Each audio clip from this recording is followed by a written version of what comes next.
Hi friends, and welcome to session 7. Today we're going to be talking about what can the wind move. In Gilberto and the wind could move a lot of things. Like in this picture, the wind is moving all the clothes and the bed sheets off the clothesline. And it's very, very strong wind. And so the wind is the air around us, and it's invisible. We can't see it, but we can see what it does. Just like in the book, how we can see when it moves the paper boat, or when it moves the fence or the grass. So the wind can inflate things. If my friends can see this pillowcase back here, it is inflated with air. It's full of air because the wind is so strong and filling it up. And so Teacher Amber has her pillowcase, and she has her little mini fan, little desk fan, and she's gonna show you how her fan that creates air can fill up her pillowcase, just like in Gilberto in the Wind. So Teacher Amber has her fan set to the lowest setting, just like a light breeze. You see it can kind of inflate, kind of makes the, so we can see it can kind of inflate it, kind of makes it get a little puffed up. And then Teacher Amber turns it up. And it doesn't have much change. And Teacher Amber turns it up even more, and it gets a little more inflated. And if she holds up the entire thing, you can see it's all big and puffy. But if she turns off her fan, it deflates. All the air goes away. And in the book, what they use to hold up the pillowcases are clothespins, these little clips. Some of my friends might have them at home. You can push them open and then they can clip to things. So if Teacher Amber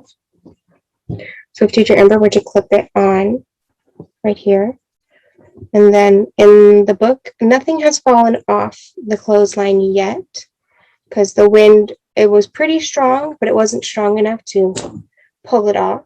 But sometimes the wind can get very strong.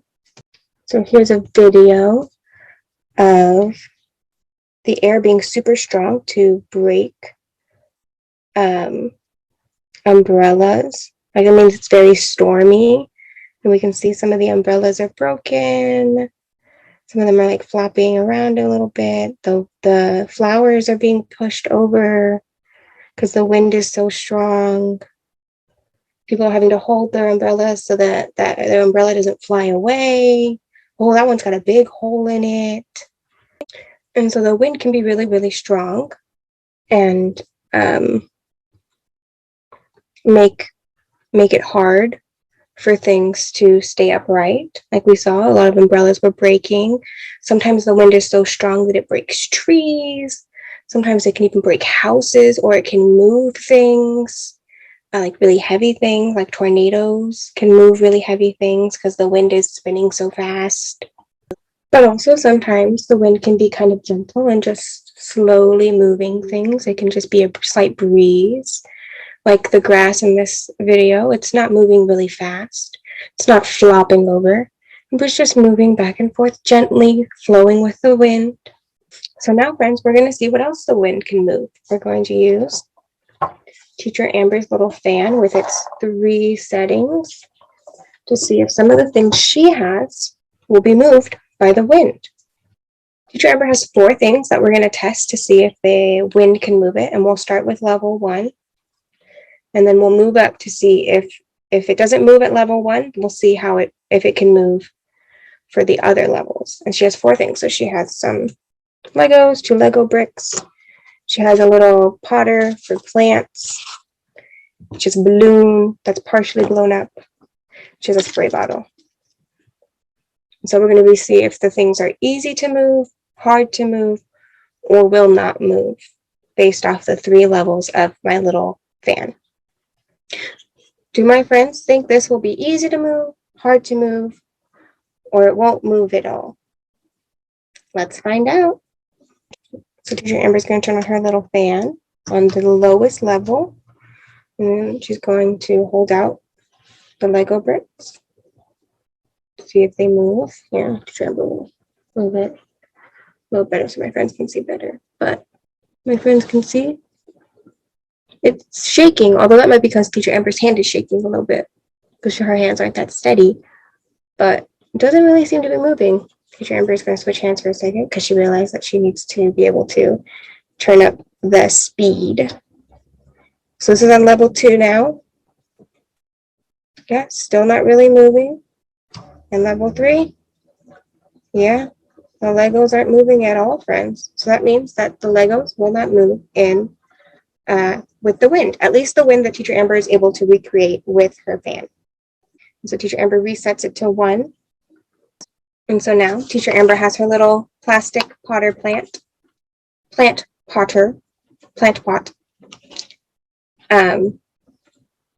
So do my friends think this will be easy to move, hard to move, or it won't move at all?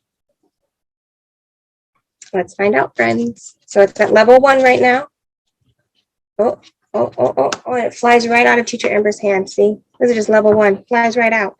Let's see what happens if Teacher Amber bumps it up a level. You think it's going to be even easier, fly out of my hand even faster, or not? Nothing will happen. Let's see, friends. There it goes. Teacher Amber can't even set it down. Just wants to fly right out of my hand. And so Teacher Amber will reset it to 1, and we'll move on to our next thing. So this is Teacher Amber's spray bottle that's full of water. Do you think it's going to be easy to move, hard to move, or it won't move at all? Let's find out, friends. Teacher Amber lays it as flat as possible on her hand. This is level 1. It's in front of the breeze. Nothing's happening. Teacher Amber's moving it to level 2. Still nothing. No movement. Going all the way to level 3. Nothing. No movement. No movement at all. So our spray bottle that's full of water will not move because it's too heavy. And then finally, Teacher Amber has her balloon that's partially inflated. Do my friends think this will be easy to move, hard to move, or it won't move at all? Let's find out, friends. So it's on level 1, the air that's coming up. It's level 1. It's a nice breeze. Teacher Amber will release the balloon. There it goes. Level 1, easy for the balloon. Teacher Amber is curious to see if a non-inflated balloon, so a balloon with no air in it, will be easy to move or harder to move than a balloon with air in it.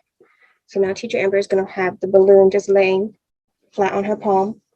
And see, look, when it's not inflated, it's wiggling a little bit in Teacher Amber's hand from the air, but it's not moving, not like the other balloon did.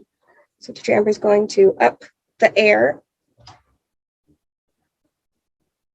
Yeah, it's wiggling a little bit more now. Oh, there it went.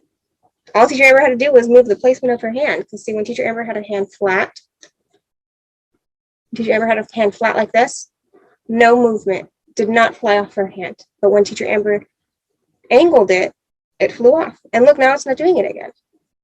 Let's see if Teacher Amber, maybe it was because it was laying this way. Oh, there we go. So the balloon, I don't know if my friends could see, but the balloon had a little dip in it. And so when I positioned the balloon with the dip facing the fan on level 2, it just wanted to roll right out of Teacher Amber's hand because then the air had somewhere to push.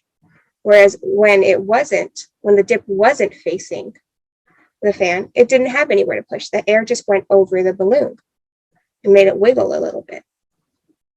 So I wonder if Teacher Amber places the dip and sets it back on level 1, if anything will happen. What do my friends think? If I set it back to level 1 and I have this little dip where the air can push, do you think it's going to fly out of my hand, or you think it has to be level 2? Let's find out, friends. Oh, wow. So that dip really does help blow the balloon right out of Teacher Amber's hand. It gives the air somewhere to push in order to make it fall over. It's very interesting, friends. And so this is an activity you can do at home too, friends. You can see what things you have at home can be moved by the air. If you have a little fan like Teacher Amber does, or if you have a hair dryer or someone in your family has a hair dryer, and make sure you have someone to help you with that, because fans can be very dangerous. The blades are spinning fast, and we don't want anyone to get hurt. And hair dryers can get really, really hot, so to be very careful with them. But this is something you can do at home. And then lastly, friends, before we wrap up, did you know that you create air? That's right, friends, you do. So when we're breathing, the thing that is coming out is air. We breathe in air and we let out air. How interesting is that? And that's just a few things about what the air can do. There's plenty of other things that the air can do. And we've only touched on a few, but I hope my friends had a lot of fun. I can't wait to hear about what you find that can move, that can be moved by the air. And we'll see you next time. Bye-bye.